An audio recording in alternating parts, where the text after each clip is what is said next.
Bonsoir à toutes et à tous, mesdames et messieurs. Merci de choisir Ozaï TV pour vous informer. C'est l'heure du journal et voici le sommaire. Dans la matinée de ce jour, l'Union fait la Nation a tenu une conférence de presse sur la nouvelle carte universitaire. Plus de précisions dans ce journal. Le Chant d'Oiseau a abrité ce matin un atelier sur la mise en œuvre de la stratégie de croissance pour la réduction de la pauvreté au Bénin. Le compte-rendu de la cérémonie d'ouverture dans cette édition. Le jeudi prochain, le Bénin, comme tous les autres pays du continent africain, observera une éclipse solaire. Nous en parlerons dans cette édition.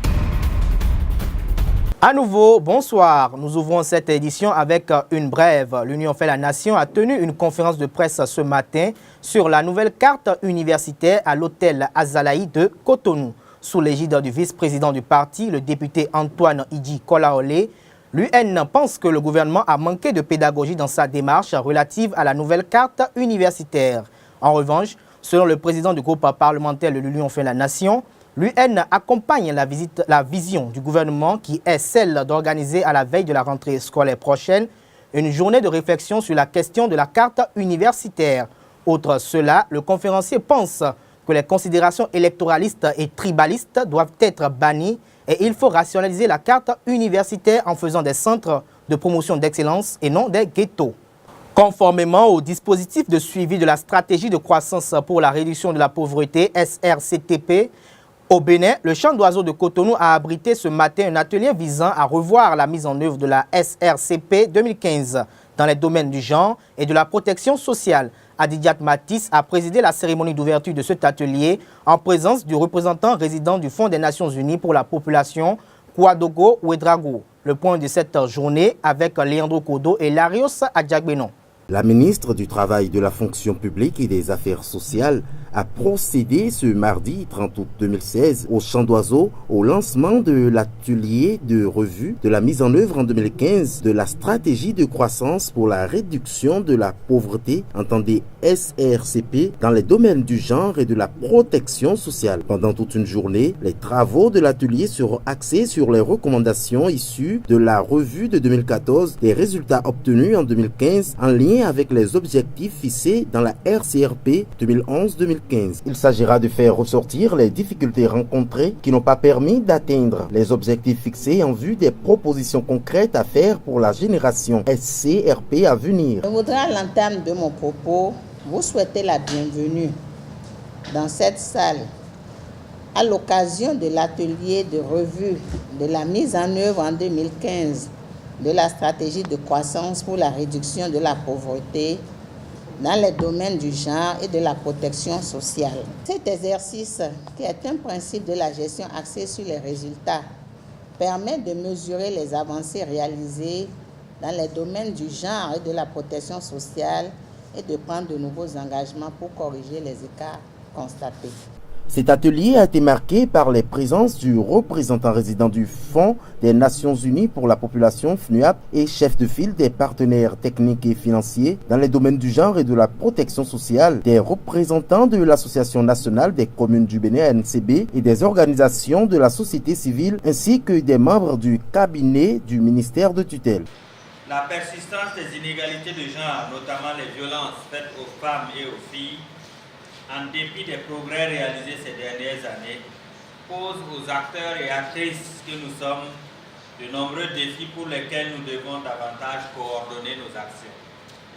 Aussi sommes-nous conviés ce jour à réfléchir conjointement sur les performances réalisées depuis la dernière revue qui s'est déroulée en juillet 2015. Les travaux de l'atelier de la revue de la RCRP de 2015 vise à améliorer le développement dans les domaines du genre et de la protection sociale, ainsi que la coopération entre le ministère du Travail, de la Fonction publique et des Affaires sociales et les partenaires techniques et financiers. Le jeudi 1er septembre prochain, le Bénin ainsi que les autres pays de l'Afrique vont assister au phénomène de l'éclipse solaire, un phénomène rare et extraordinaire. Suivez le reportage que nous proposent Bernice Loko et Enoch Lahadi. Une éclipse solaire aura lieu le jeudi 1er septembre 2016 au Bénin et dans d'autres pays de l'Afrique. C'est ce qu'a annoncé le ministère de la Santé à travers un communiqué. Un pharmacien de la centrale d'achat des médicaments essentiels CAME nous en dit davantage. L'éclipse, c'est un phénomène naturel Et lorsque ça se passe, c'est très passionnant et les populations sont très intéressées, curieux pour observer ce phénomène. C'est l'apparition ou la disparition de deux astres sous l'ombre ou la pénombre de l'un ou de l'autre. Et dans le cas d'espèce, les deux astres, c'est le Soleil et la Lune. Pour observer ce phénomène, des mesures de protection doivent être prises. À cet effet, des lunettes spécialement conçues sont disponibles. L'observation directe du phénomène présente un risque parce que le Soleil émet des rayons ultraviolets qui impactent la rétine, c'est-à-dire la membrane du fond de l'œil, de façon irréversible. Et c'est indolore, il n'y a même pas de douleur pour que tu saches que tu as mal. Alors, donc, il y a un risque de santé publique qui est là et c'est compte tenu de ce risque que la centrale d'achat des médicaments essentiels, dont l'un des rôles essentiels est la protection des populations, a proposé aux populations des lunettes spéciales Eclipse pour se protéger des yeux avant l'observation de l'éclipse. Les lunettes spéciales Eclipse existent déjà dans les pharmacies et sont à un coût abordable, car l'admiration de ce phénomène rare et extraordinaire à l'œil nu est très dangereuse. À présent, je vous propose de suivre Lot Houenou, président du Parti des valeurs républicaines. Il se prononce sur l'actualité nationale, notamment la situation portuaire, mais aussi sur l'embouteillage qui a dicté sa loi ce matin dans la commune d'Abomey-Calavi. Nadège Diouan. Aujourd'hui, on a fait une sortie, un point de presse. Je voudrais donc aborder deux aspects. Et le premier aspect, c'est l'imbroglio, n'est-ce pas, qui entoure la gestion du port, les véhicules d'occasion. Nous avons suivi sur beaucoup de télévisions de la place un certain nombre d'opérateurs économiques, n'est-ce pas, qui ont abordé les différents aspects par rapport à la gestion de cette filière-là. Ce qui a gêné est que pendant longtemps, pendant des années, les finances publiques ont fait l'objet d'un détournement qui ne dit pas son nom. C'est vrai, nous sommes campés en position de contrôle, de gestion de tous les pouvoirs, et qu'en traînant sur votre antenne, on a souhaité que ce qui revenait aux institutions, n'est-ce pas, qui s'occupent des différents aspects sur la plateforme portuaire, les soit partagés. Mais aujourd'hui, quand on a suivi de part et d'autre les réactions, on a su qu'il y a un groupuscule très peu sincère qui s'accaparait des finances publiques.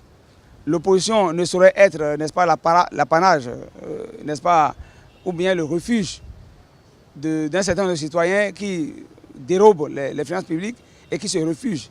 Puis en train, on a plaidé pour qu'on les rétrocède ce qui leur appartient.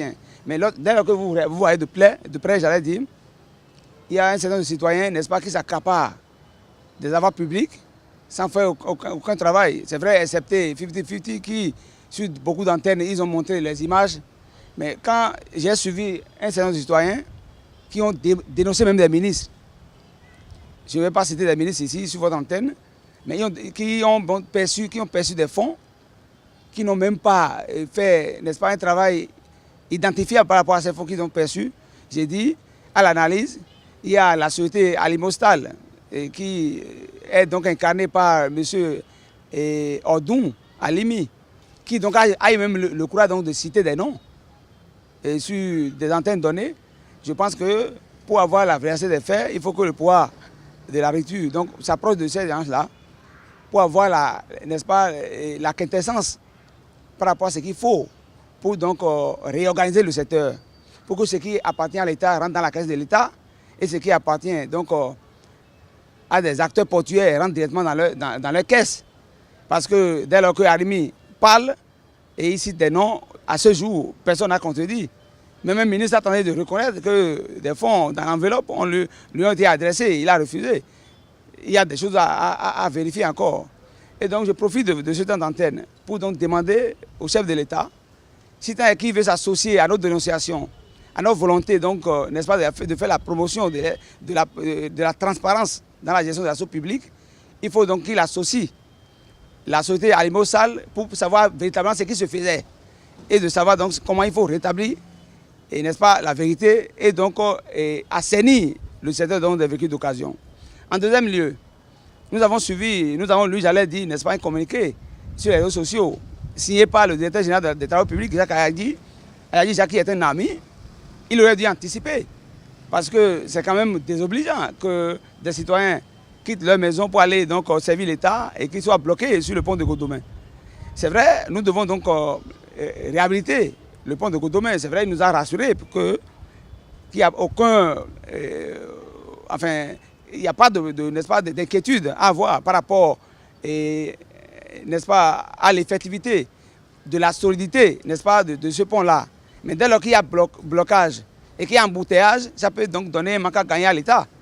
Et donc, ça aurait été l'autre Ouenou, directeur général donc, des travaux publics, j'aurais donc, n'est-ce pas, anticipé par des communiqués 72 heures à l'avant pour donc demander aux citoyens donc, de chercher des raccourcis, que ce soit donc tard dans la nuit ou bientôt le matin, que des milliers de citoyens se bloquent. Ça veut dire qu'il y a encore des choses à prouver en matière de la gestion des choses publiques. Ça veut dire que Jacques Ayadji, il est resté syndicaliste, il ne peut pas encore gérer.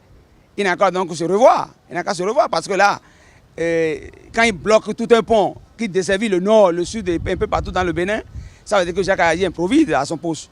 C'est vrai, je ne veux pas l'envoyer en pâture, mais il n'a qu'à se revoir. Finissons à présent avec les informations hors de nos frontières. C'est la page Inter, une signature de Zouleikhat Akpata. L'actualité hors de nos frontières nous amène au Gabon où la mission d'observation de l'Union européenne pour les élections présidentielles a rendu hier son rapport sur la présidentielle gabonaise. Lors d'une conférence de presse, la chef de cette mission, Maria Gabriel, n'a pas fait de détour pour dénoncer un processus opaque. Selon elle, le processus a manqué de transparence. Du Gabon, rendons-nous en Côte d'Ivoire où le procès de Laurent Gbagbo et de Charles Blé Goudé reprend ce jour, mardi 30 août. Mais cet épisode marque un tournant dans l'affaire. À présent, rendons-nous en Chine. Le pays a été la cible d'un attentat à Bishkek, la capitale de l'ancienne République soviétique de Kirghizistan. Un kamikaze au volant d'une voiture piégée s'est fait exploser dans l'enceinte même de l'ambassade chinoise ce mardi 30 août 2016. Une attaque condamnée par le ministère chinois des Affaires étrangères. Le kamikaze aurait lancé sa voiture piégée contre un portail de l'ambassade chinoise dans la capitale du Kirghizistan, Bishkek. Une violente exposition s'est ensuite produite à l'intérieur du complexe diplomatique tout près de la résidence de l'ambassadeur, tuant l'enseignant et blessant un jardinier et 2 gardiens, tous les 3 de nationalité kirghize. Les membres du personnel de l'ambassade chinoise, mais aussi celle des États-Unis, toutes proches, ont été évacués. Toujours en Chine, la police chinoise pense avoir enfin capturé Jacques l'éventreur chinois, un tueur en série qui se serait rendu coupable du meurtre de 11 femmes entre 1988 et 2002. Et ceci après 28 ans d'enquête infructueuse. Le suspect Gao Shanguillon vivait tranquillement avec sa femme et ses 2 enfants à Beignet où la famille tient une épicerie. Une vue de 1,7 million d'habitants dans le Gansu Nord-Ouest, l'une des provinces les plus pauvres du pays. L'histoire sordide émue la Chine. Le tueur en série avait une préférence pour les femmes habillées en rouge, des femmes célibataires. Il les suivait jusqu'à chez elles, les violait et puis les tuait. Souvent, il leur coupait la langue, parfois les parties génitales. Sa plus jeune victime n'avait que 8 ans. Finissons cette actualité hors de nos frontières par la procédure de destitution au Brésil. Dans son discours devant les sénateurs, Dilma Rousseff a une nouvelle fois clamé son innocence face aux accusations de maquillage de compte public qui pèsent sur elle. Elle a dit ressentir une profonde injustice à son égard tout en défendant son bilan politique. La présidente suspendue estime aussi que sa destitution remettrait en cause les acquis sociaux réalisés par les gouvernements de gauche de ces 13 dernières années. Mesdames et messieurs, c'est la fin de cette édition. Merci de nous avoir suivis. On se retrouve demain avec d'autres informations sur les www.ezaetv.com. Bonsoir à vous.